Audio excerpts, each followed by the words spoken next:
Hello বন্ধুরা, কেমন আছো সবাই? আজকে আমি তোমাদের জন্য সম্পূর্ণ একটা নিরামিষ রেসিপি নিয়ে এসেছি, একেবারে ইউনিক।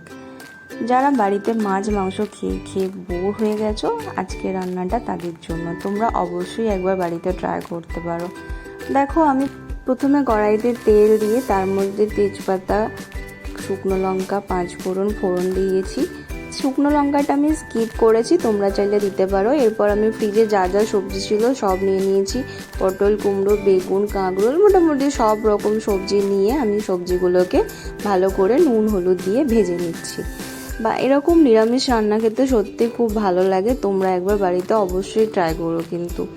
এরপর সবজিটা ভাজা হয়ে গেলে এরপর আমি ফ্রিজে চাল কুমড়ো ছিল, চাল কুমড়োটাও দিয়ে দিয়েছি। এরপর আলু দিয়েছি, নিয়ে সব সবজিগুলো একসাথে আবার আমি ভাজছি। সবজিগুলো থেকে মোটামুটি জল ছাড়ে, তাই এটাকে ভালো করে ভেজে নিতে হবে। সবজিগুলো বেশ ভাজা ভাজা হয়ে গেলে এরপর আমি এর মধ্যে দিয়ে দেবো লঙ্কা গুঁড়ো, জিরে গুঁড়ো, ধনে গুঁড়ো, মোটামুটি সব গুঁড়ো মশলা দিয়ে সবজিটাকে ভালো করে আবার কষাতে হবে। সবজি কষতে থাকবে, তোমরা দেখতেই পাচ্ছ কেমন লুক। ভালো করে মশলাটা সবজির সাথে ভেজে নিতে হবে। সবজিটা আস্তে আস্তে যখন ভাজা হয়ে যাবে এরপর এর মধ্যে আমি দেব আদা বাটা। যেহেতু সম্পূর্ণ নিরামিষ রেসিপি তাই এর মধ্যে আমি রসুন বাটা দিইনি, শুধু আদা বাটা দিয়েছি।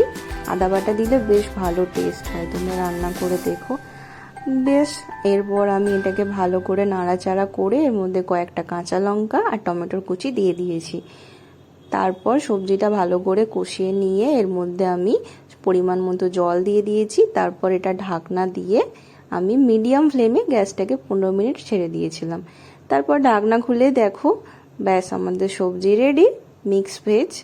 সত্যি খেতে অসাধারণ হয়, তোমরা সবাই একবার বাড়িতে ট্রাই করে দেখো। আমি জলটা একটু শুকিয়ে নেবো, কষা কষা রান্না করবে, বেশ ভালো লাগবে খেতে।